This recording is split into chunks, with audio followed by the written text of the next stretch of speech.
الحاد کے نفسیاتی اور سماجی محاورے، اور اس کے ساتھ ایک ہم اس بارے میں بھی بات کریں گے کہ کس طریقے سے جب بھی ہمارا سابقہ کسی ملک سے ہو رہا ہو تو کس طریقے سے ہم اس کو ایڈریس کریں، اس سے ڈیل کریں، اس سے بات کریں یا اس کی کاؤنسلنگ کے علاج کر سکتے ہیں۔ اس سے پہلے کہ ہم ان اسباب کا اور نفسیاتی محرکات کا تعین کریں، میں یہ آپ کو بتانا چاہوں گا کہ اس وقت مذہبی اور الحاد کی صورتحال ساری دنیا میں کیا ہے۔ خاص طور پر کچھ مغرب کی کچھ مثالیں آپ کے سامنے رکھوں گا۔ اس کی وجہ یہ ہے کہ جو کچھ مغرب میں ہو رہا ہوتا ہے کچھ عرصے کے بعد وہی چیز ہمارے ہاں ریپلیکیٹ ہو رہی ہوتی ہے، وہی چیز ہمارے یہاں دہرائی جا رہی ہوتی ہے۔ جو الحاد، مغربیت، جدیدیت کی جو لہر آج ہم اپنے معاشرے میں دیکھ رہے ہیں، جو ایشوز ہمارے سامنے ہیں، وہ آج سے تقریباً 40-50 سال پہلے مغرب میں ہو چکے ہیں۔ آج وہ اپنے اس کی پیک پر، انتہا پر ہے، اور ہمارے یہاں ان چیزوں کا بھی آغاز ہوا ایک طریقے سے کہہ سکتے ہیں۔ اگر آپ مغرب میں مذہب کی بات کریں تو یہ کل میں نے کچھ فگر اینڈ فیکٹس نکالے تھے، تو اس لیے میں لے کر آیا تھا کہ آپ کو چیزوں کو سمجھنے میں، حقائق کی روشنی میں آسانی ہو سکے۔ صرف کیتھولک چرچ کی اگر آپ بات کریں، جو عیسائیوں کا سب سے بڑا جو فرقہ ہے کیتھولک، اس چرچ کی اگر آپ بات کریں تو سالانہ تقریباً جو ہے 4 سے 6 بلین ڈالر کی بات ہو رہی ہے، 4 سے 6 بلین ڈالر سالانہ وہ اپنے صرف چرچ کے اخراجات میں خرچ کرتے ہیں، ٹھیک ہے۔ اور اس کے علاوہ جو دعوتی کے جو کام ہوتے ہیں، کہ اپنے مذہب کی تبلیغ کے جو کام ہوتے ہیں، لوگوں کی مختلف جو پرنٹنگ ہوتی ہے کتابوں کی، بائبل کی، یہ ساری چیزیں الگ ہیں اپنی جگہ پر۔ اس کے باوجود صورتحال یہ ہے کہ اس وقت مغرب میں تقریباً 40% سے زیادہ تر لوگ جو ہے وہ ملحد ہو چکے ہیں۔ آپ دیکھیں کہ کتنی بڑی اماؤنٹ، کتنا بڑا پیسہ جو ہے وہ مذہب کے لیے، تبلیغ کے لیے خرچ کر رہے ہیں ایک طرف، اور دوسری طرف رزلٹ کیا ہے کہ 40% سے زیادہ لوگ ملحد ہیں۔ یو ایس اے کی اگر میں بات کروں، امریکہ کی، تو اچھا یہ جو میں آپ کو ریسرچز بتا رہا ہوں اس کے لیے ایک ریفرنس نوٹ کر لیں۔ زیادہ تر ریسرچز جو ہے وہ آپ کو اسی ویب سائٹ پر ملے گی، جو ایک بہت بڑا ادارہ ہے PEW، ایک سروے ایجنسی ہے جو دنیا بھر میں سروے کنڈکٹ کرتی ہے۔ تو وہاں پر آپ کو یہ ساری ریسرچز اور ساری چیزیں مل جائیں گی۔ کوئی اور چیز ہوئی الگ سے تو اس کا ریفرنس بھی میں آپ کو الگ سے بتا دیا کروں گا۔ تو پیو کے مطابق اس وقت یو ایس اے کی صورتحال یہ ہے کہ 35% وہاں پر بچے ایسے ہیں جن کے والدین شادی شدہ نہیں ہیں، کہ ان کے والدین ہیں لیکن شادی شدہ نہیں، وہ ان میرڈ کپل ہیں، ٹھیک ہے۔ سماج کی صورتحال یہ ہے کہ 55% جو شادیاں ہیں وہ طلاق پر منتج ہوتی ہیں، ان کا نتیجہ طلاق نکل رہا ہے۔ یہ ساری چیزیں جو ہے نا، ان ساری مذہب کے تبلیغ کی ساری کوششوں کے باوجود ہو رہی ہیں۔ کیوں ہو رہی ہے؟ اس کے ظاہر سی بات ہے کہ عیسائیت کے اپنے داخلی اسباب بھی، عیسائیت کے اندر بڑے مسائل جس کی وجہ سے وہاں پر الحاد پھیلا، اور یہ ساری چیزیں۔ اگر آپ پیو کی ایک اور ریسرچ دیکھیں تو اس میں یہ ہمیں بتایا جاتا ہے، بلکہ اس کے اوپر ایک ہنس برجر کے نام سے ایک بہت مشہور ایک اسکالر ہیں، انہوں نے تقریباً 10 سال پر محیط ایک ریسرچ کی، جس میں انہوں نے ایتھیزم یعنی کہ الحاد کے حوالے سے کئی پہلو انہوں نے نمایاں کیے، اور اس ریسرچ کو بیس بنا کر ہم بہت سارے الحاد کے بارے میں چیزیں ہم بیان کر سکتے ہیں، اس کو بیس بنا کر ہم بہت سارے دعوت کی اسٹریٹجیز بھی بنا سکتے ہیں۔ اس میں وہ یہ بتاتے ہیں، اور کیو بھی اس کی تصدیق کرتی ہے، کہ جو ایتھیسٹ ہوتے ہیں، لوگ ملحد ہوتے ہیں، اس میں سے 70% وہ لوگ ہوتے ہیں جو 12 سے 15 سال کی عمر میں ملحد ہو جاتے ہیں، ٹھیک ہے۔ 12 سے 15 سال کی عمر میں وہ ملحد الحاد تک پہنچ چکے ہوتے ہیں۔ اب یہ معاملہ کیوں ہوتا ہے؟ پھر اپنے پاکستان کی بھی ذرا اگر آپ مثال لیں، پاکستان کی صرف اگر میں آپ کو ایک ادارے کی بات کروں، ایک بڑا مشہور ادارہ ہے دعوت کا، اس کا جو سالانہ بجٹ ہے وہ 22 ارب روپے۔ سالانہ بجٹ کتنا ہے؟ صرف ایک ادارے کی میں آپ کو بات کر رہا ہوں، ایک ادارہ، اس کا سالانہ بجٹ 22 ارب روپے۔ پھر باقی مکاتب فکر، باقی لوگ کے مدارس، وہ سب الگ ہیں۔ ٹھیک ہے. اس مکتب فکر کا بھی ایک ادارہ ہے جس کا یہ آپ کو میں نے بجٹ بتایا. یعنی اس کا مطلب ہے کہ پاکستان میں بھی ایک بہت بڑا پیسہ جو ہے وہ مذہب کے لیے خرچ کیا جا رہا ہے. لوگ دے رہے ہیں, زکوٰۃ بھی دے رہے ہیں, چرات, ساری چیزیں کر رہے ہیں. لیکن اس کے باوجود صورتحال کیا ہے؟ صورتحال یہ ہے کہ پاکستان میں گیلپ گیلپ ایک بڑی سروے ایجنسی ہے پیو کی طرح, اس کے مطابق پاکستان میں 2% لوگ ایتھیسٹ ہیں. اب بظاہر تو کہنے کو صرف یہ 2% ہے, لیکن اس میں آپ دو پہلو سوچیں. ایک تو کہ 2% تعداد کتنی ہے؟ 2% 22 کروڑ کے ساتھ کتنی بنتی ہے؟ لگ بھگ 44 لاکھ بنتی. 44 لاکھ لوگ پاکستان میں ایتھیسٹ ہیں. اچھا, یہ وہ لوگ ہیں جنہوں نے باقاعدہ اعتراف کر لیا. اس سے بڑی تعداد تو وہ ہوگی کیونکہ پاکستان جیسے معاشرے کے اندر جہاں مذہب پسند لوگ ہم زیادہ ہیں, وہاں پر لوگوں کے لیے اس چیز کا اظہار کرنا کتنا مشکل ہوگا کہ وہ مذہب کو نہیں مانتے. کتنے ایسے لوگوں کے جو شبہات میں مبتلا ہوں گے, تو وہ تو تعداد بالکل ہی الگ ہے جو یہاں پر ڈر خوف سے بیٹھے.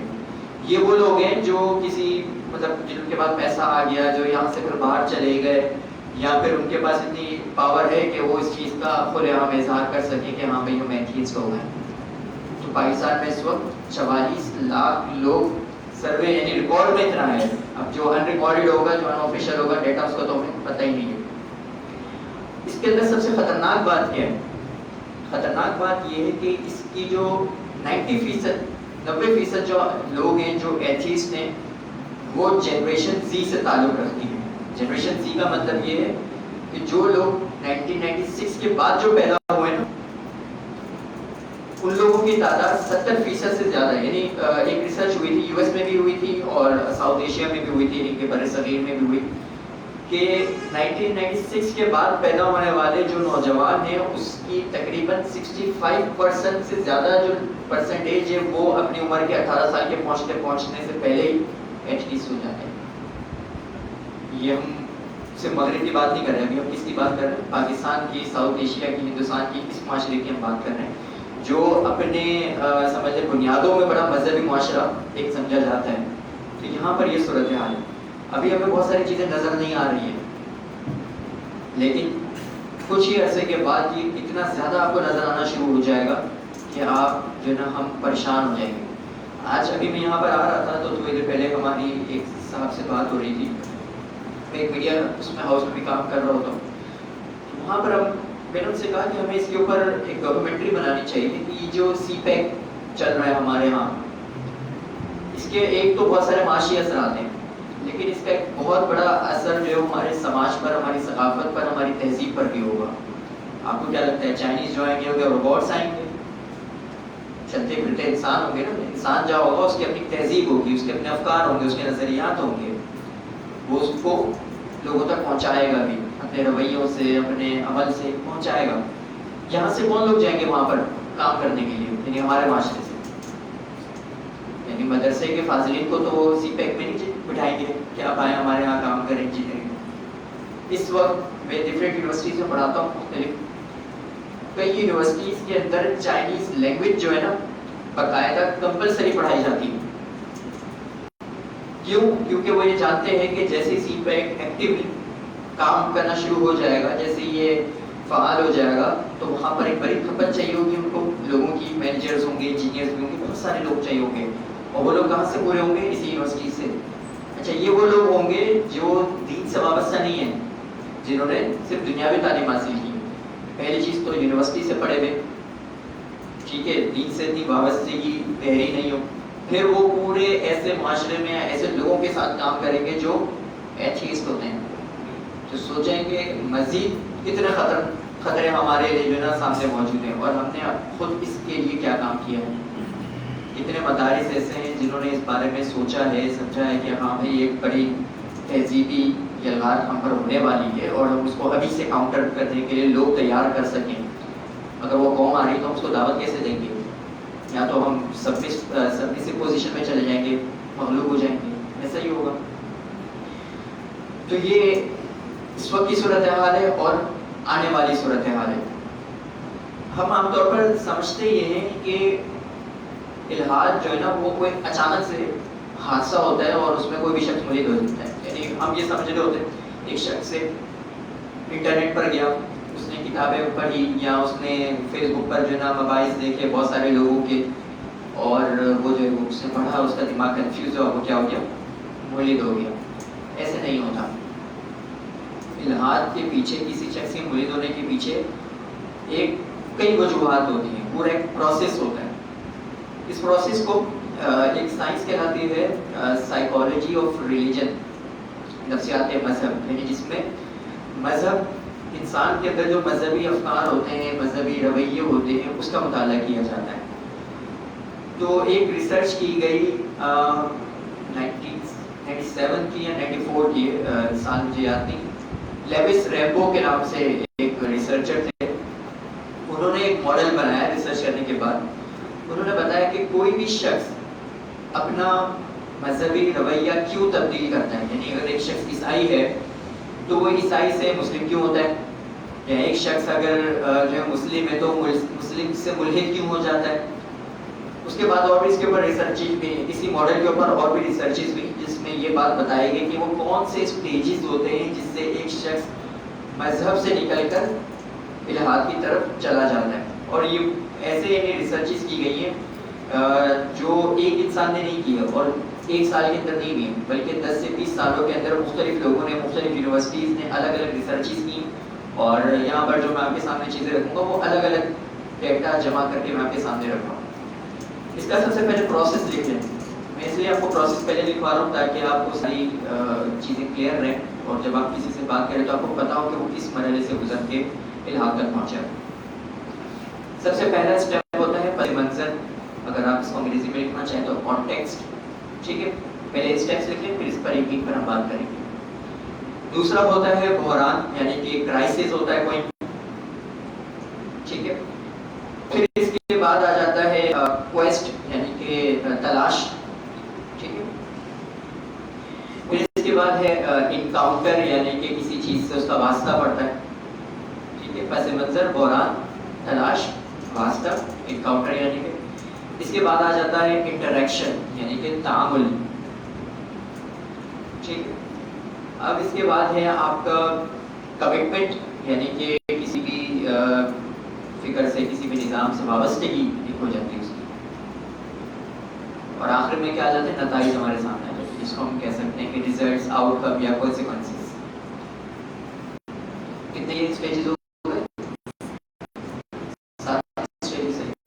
تو یہ کہتے ہیں 7 stages of religious conversion Lewis Rambo کے. ٹھیک ہے، سمجھنا ضروری ہے، اصطلاحات ضروری ہے، بس آپ کو اسٹیپس پتہ رہے ہوں. شبہات میں مبتلا ہے اور آپ کے پاس بات کرنے کے بعد کہ جج شخص ہے کہ مسئلہ کہاں سے پیدا ہوا ہے اس کے اندر. اچھا، جو ہم نے آپ کو اسٹیجز بتائے، ایسا نہیں ہوتا کہ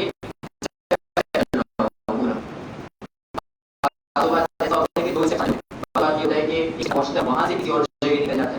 ایک اس اسٹیج کے بعد یا تو وہ دین کی طرف بھی آ جاتا ہے یا پھر وہ الحاد کی طرف بھی چلا جاتا ہے. لیکن ہمارے یہاں کہ الحاد کی طرف لانے کے محرکات زیادہ ہیں، دین کی طرف لانے، اس کی وجہ سے زیادہ لوگ الحاد کی طرف جاتے ہیں.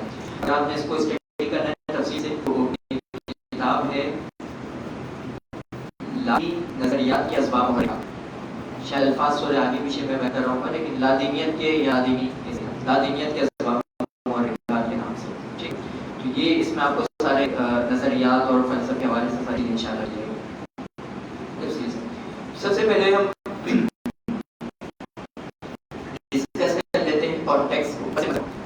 جیسے ابھی میں آپ کو ایک ریسرچ بتائی کہ ایک شخص، یعنی جتنے لوگ مرید ہوتے ہیں ان میں بڑی تعداد کی رینج ہوتی ہے 12 سے 15 یا 18 سال کی عمر کے اندر اندر وہ مرید ہو چکے ہوتے ہیں.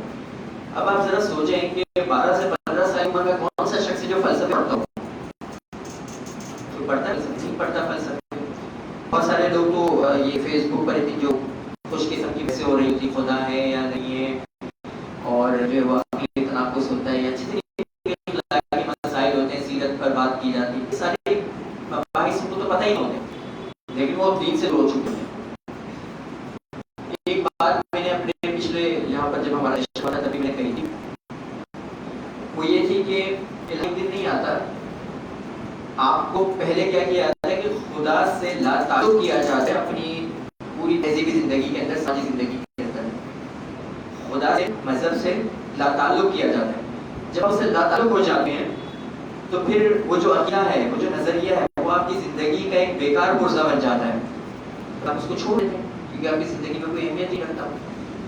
تو سب سے بڑی جو چیز ہے، امپورٹنٹ جو اہم چیز ہے، وہ آپ کا فیملی سسٹم ہے. ہم اس چیز کو نظر انداز کرتے ہیں. اکثر لوگ جو الہاد کے حوالے سے کام کر رہے ہیں وہ اس بنیادی چیز کو بھی نظر انداز کریں کہ الہاد آگے سے شروع نہیں ہوتا، الہاد آپ کی فیملی سسٹم سے شروع ہوتا ہے. کچھ ریسرچز میں آپ کو بتاؤں اس بارے میں. ولسن اور شیرکٹ، اس کی پکچر میں بھائی کو بھیج دوں گا تو آپ گروپ میں بھی چیزیں شیئر کر دیں گے. ولسن اور شیرکٹ نے 1994 میں ریسرچ کی جس کا نام تھا returning to the fold. Returning to the fold پہ بھی آپ کو یہ ریسرچ پر سائن ملیں گے. اس ریسرچ میں انہوں نے بتایا کہ جو والدین یعنی پینٹنگ کے نا مختلف اسٹائل ہوتے ہیں، بچوں کے مختلف اسٹائل ہوتے ہیں. انہوں نے کہا جو والدین اپنے بچوں سے دور ہوتے ہیں، جو والدین اپنے بچوں کو کم دیتے ہیں، ان بچوں میں الہاد کی طرف مائل ہونے کے زیادہ چانس ہوتے ہیں ایسے لوگوں کے جو والدین اپنے بچوں سے قریب ہوں. اب دیکھیں بظاہر تو کوئی آپ کے الہاد کا ایسا کوئی تعلق نظر نہیں آتا، لیکن ہے یہ بہت بڑا تعلق. جب بچے میں اور اس کے والدین کے اندر جو تعلق ہے، ایموشنل جذباتی جو تعلق ہوتا ہے وہ گہرا ہوگا تو اپنے والدین کے مذہب پر بھی، اپنے اس کے عقیدے کے اوپر بھی قائم رہے گا. جب اس سے دور رہے گا تو دوسرے جو فیکٹرز ہیں، دوسرے جو محرکات ہیں، عوامل ہیں، وہ کے اوپر زیادہ اثر انداز ہو رہے ہوں گے بنسبت والدین کے. اب ہمارے یہاں ہوتا کیا ہے، ہمارے یہاں جو جدید معاشرت ہے اس میں سب سے بڑا پرابلم کیا ہے، مرد نکلا ہوا ہے کام پر، عورت بھی نکلی ہوئی کام پر، بچہ گیا ہوا ہے بیبی کیئر میں، اور وہ رات میں دونوں گھر آ رہے ہیں. 5 منٹ بچے کو، اچھا بچے جب آتا ہے بیٹھتا ہے تو اس کو ٹیوشن ہی پڑھایا اور کچھ بھی نہیں کرنا ہے. بچے سے تھوڑا اسکول کی باتیں پوچھا، کیا پڑھا کیا نہیں کیا کیا وغیرہ، ٹھیک ہے بس سو جاؤ جا کر. زیادہ سے زیادہ تو وہ کیا کہتے ہیں نا، ٹیبلٹ ہاتھ میں دے دیا، موبائل ہاتھ میں دے دیا، اور اس میں بچہ کیا دیکھ رہا ہے کیا نہیں دیکھ رہا کچھ نہیں پتا، ٹھیک ہے، اور سو گئے. تو بچے سے ایک جو آپ کا تعلق تھا وہ آپ نے ختم کر دیا. تو ریسرچ ہمیں کیا بتا رہی ہے، ریسرچ ہمیں بتا رہی ہے کہ جو ڈسٹینٹ پیرنٹنگ اسٹائل ہوتا ہے جس کے اندر والدین اور بچوں میں ایک جو فاصلہ ہے وہ زیادہ ہوتا ہے، تو ان بچوں کے اندر الہاد کی طرف جانے کے چانسز بھی زیادہ ہوتے ہیں، اور ایسے ہی بچے زیادہ تر الہاد کی طرف جاتے ہیں. یعنی اس ریسرچ کی پوری ایک 65 پیجز کی جو ہے نا پورا یہ ریسرچ پیپر ہے. اس میں انہوں نے مختلف لوگوں سے جب سروے کیا کہ آپ ملحد ہوئے یہ ہوئے تو مختلف سوالات اور بھی کیے، تو پتہ یہ چلا کہ جتنے بھی لوگ ملحد ہوئے ان میں سے زیادہ تر لوگ وہ تھے جن کے والدین جو ہے نا ان سے دور رہے ہیں کسی بھی وجہ سے، کم وقت دی ہے. نمبر 1. ابھی ہم صرف ایک بات کر رہے ہیں، فیملی کی بات کر رہے ہیں. نمبر 2 یہ کہ جو والدین اپنے بچوں سے زیادہ اسٹرکٹنس کرتے ہیں، سختی کرتے ہیں، ان کے بچے بھی الہاد کی طرف زیادہ مائل ہونا شروع ہوتے ہیں. اس کی وجہ کیا ہے، اس کی وجہ ایک اور تحقیق ہے، میں اس کی طرف ڈیٹیل میں نہیں جا رہا، آپ کو مختصر سے بتا رہا ہوں. وہ یہ ہے کہ بچے جو ہے خدا کا جو تصور ہے وہ سب سے پہلے اپنے والدین سے لیتے ہیں. آپ ذرا سوچیں جب آپ مدرسے میں نہیں ہوئے تھے داخل، یعنی 15 سال کے ہوں گے یا 14 سال کے ہوں گے، 16 سال کے ہوں گے، خدا کو تو تب بھی مانتے ہی تھے. کیا آپ نے وہ جو آپ کے ذہن میں خدا کا جو تصور تھا آپ نے قرآن یا حدیث پڑھ کے نکالا تھا، علم الکلام پڑھ کے نکالا تھا؟ ایسا تو کچھ نہیں کیا تھا. آپ کو آپ کے والدین نے بتایا تھا کہ اللہ یہ ہے، اللہ اس طرح ہے، اللہ آسمانوں میں ہے، عرش پر ہے، یہ ساری چیزیں ہمیں اپنے والدین ہی بتاتے ہیں نا ہمارے سارے. ایسے ہی تو یہ ریسرچ جو ہے نا وہ ہمیں یہ بتاتی ہے کہ بچے جو ہے نا جس طرح کے والدین کا رویہ بچوں کے ساتھ ہوتا ہے نا، بچے یہ خاص کر ہوتے ہیں کہ خدا کچھ ایسے ہی ملتا جلتا ہوگا اس کے تصور میں کہ بچے والدین بتا رہے ہیں. ٹھیک ہے، تو ہوتا یہ کہ اگر والدین کا رویہ سخت مثال ہے تو وہ اس طرح والدین سے دور ہو رہے ہیں، وہ خدا سے بھی دور ہونا شروع ہو جاتے ہیں. اب یہ دیکھیں یہ وہ انڈر لائن کازز ہے، یہ وہ پوشیدہ وہ حرکات ہیں انسان کی نفسیات میں جس کی طرف ہم کبھی الہاد کے رد میں بات نہیں کر رہے ہیں. ٹھیک ہے نا، اگر ایک اتنا بڑا ڈیٹا آپ کو یہ بتا رہا ہے کہ زیادہ تر لوگ ملحد وہ ہوتے ہیں جن کے فیملی سسٹم میں یہ چیزیں ملی ہے، کامن ملی ہے، سب کے اندر مشترکہ طور پر ملی ہے، اس کا مطلب کچھ یہ فیکٹرز جو ہے، یہ عوامل جو ہے اس کو کنٹریبیوٹ کر رہے ہیں نا. اس کے اندر اپنا کردار ادا کر رہے ہیں. ٹھیک ہے. دوسری بات یہ تھی. تیسری جو چیز تھی وہ ایک اور یہ تھی کہ جن والدین کے اندر سیپریشن ہو جاتی ہے, یہ پاکستان میں ریسرچ نہیں ہوئی, اس حوالے سے یو ایس میں ریسرچ زیادہ ہوئی ہے, وہ یہ کہ جو سنگل پیرنٹ ہوتے ہیں, یعنی کہ یا تو باپ کے ساتھ رہ رہے ہو یا ماں کے ساتھ رہ رہے ہو, اور اس کی وجہ عام طور پہ یہی ہوتی ہے کہ وہ سیپریشن ہو جاتی ہے. جو علیحدگی جن کی ہو جاتی ہے وہ بچے زیادہ تر ان کے اندر خطرہ ہوتا ہے کہ وہ الحاد کی طرف مائل ہوں.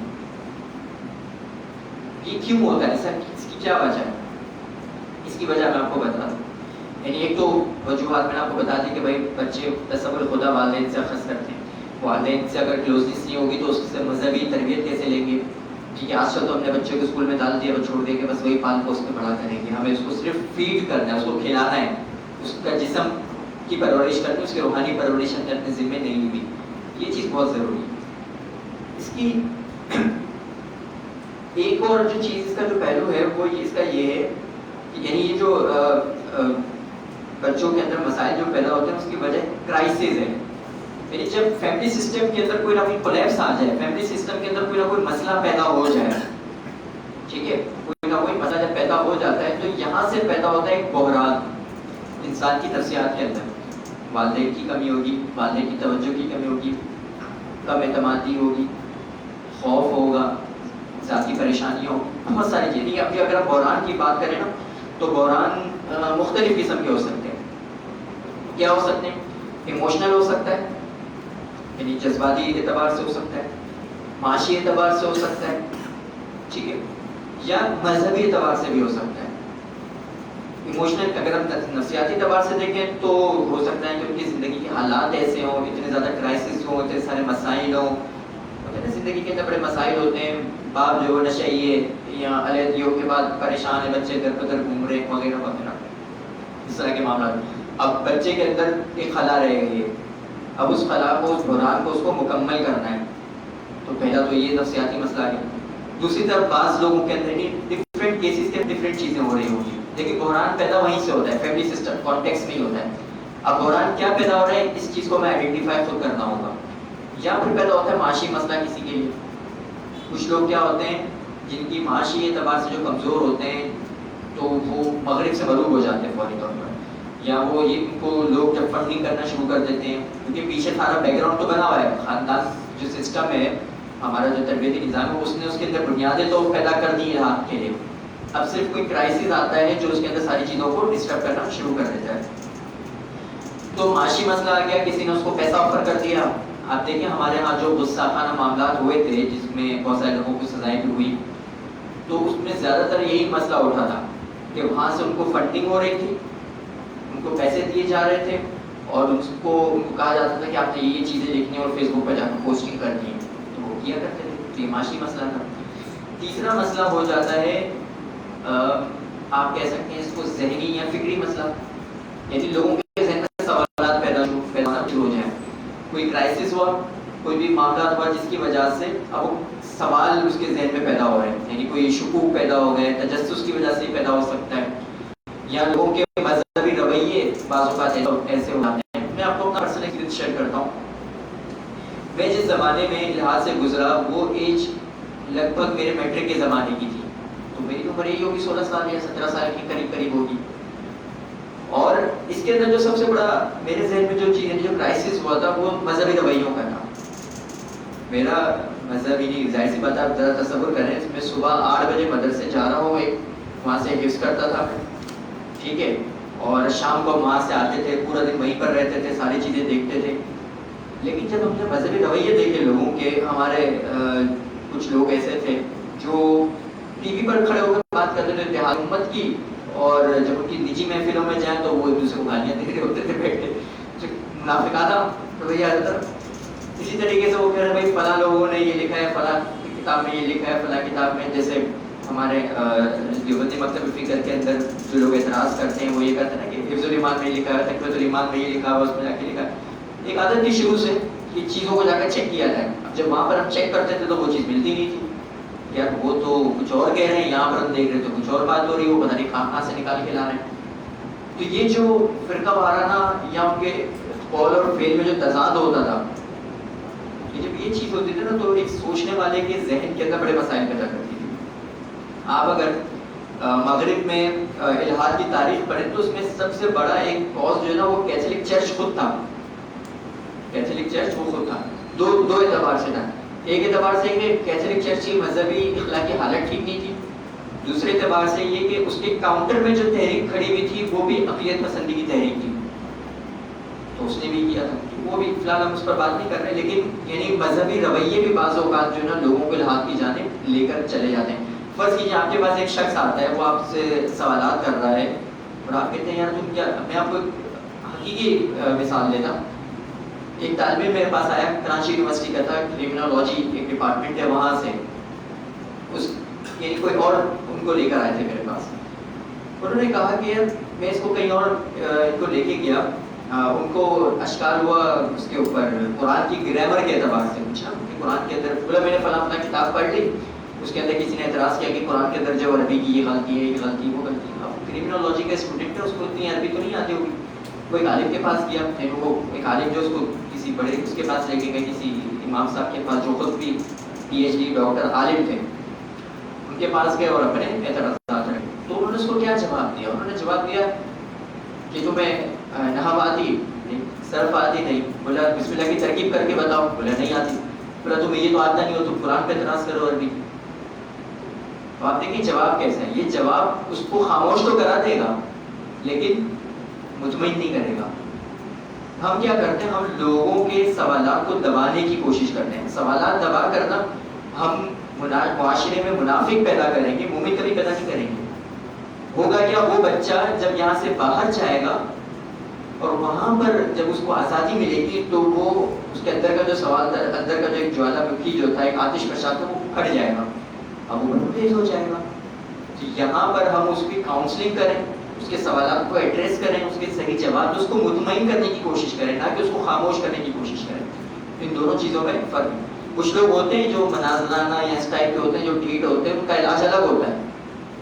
ٹھیک ہے نا, جیسے بہت سارے لوگ اس وقت اس طرح کی چیزیں کر رہے ہیں, وہ بالکل اپنی جگہ صحیح ہے, ان کی ضرورت ہی وہی ہے, تو اس طرف بھی کرنا ہے. لیکن ایک بندہ اگر آپ کے پاس ایک اچھی نیت کے ساتھ اپنے سوالات لے کر آیا ہے, اس کے دل میں رشتہ چبھ رہے ہیں, تو آپ اس کا علاج کریں, نہ کہ آپ اس کو مزید جو ہے وہ اپنے رویے سے اس کو زخمی کر کے بھیجتے ہیں. تو بولے گا, اس کو ہوگا کیا, ہوگا یہ کہ اس نے جو کچھ سنا ہوگا نا, بولے گا ہاں یار مولوی تو ہوتے ہی ایسے, صحیح کہا تھا کسی نے.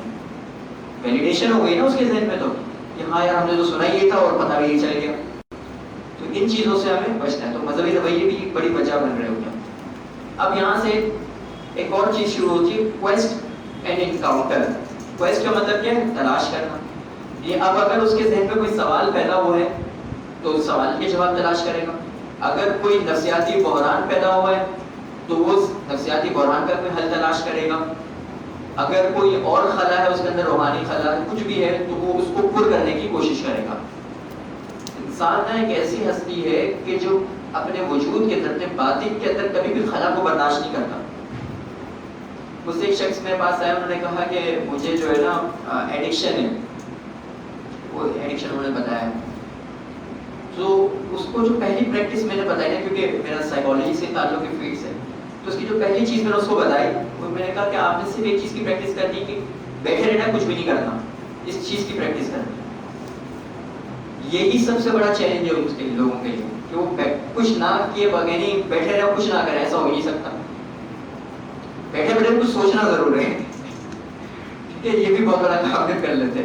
تو سب سے بڑا چیلنج یہ ہے. یہ کیا ہوتا ہے, اس کی وجہ کیا ہے؟ اس کی وجہ یہ ہے کہ وہ جو بحران ہے نا اس کو پر کرتے ہیں. اب لوگ کس طریقے سے پر کرتے ہیں؟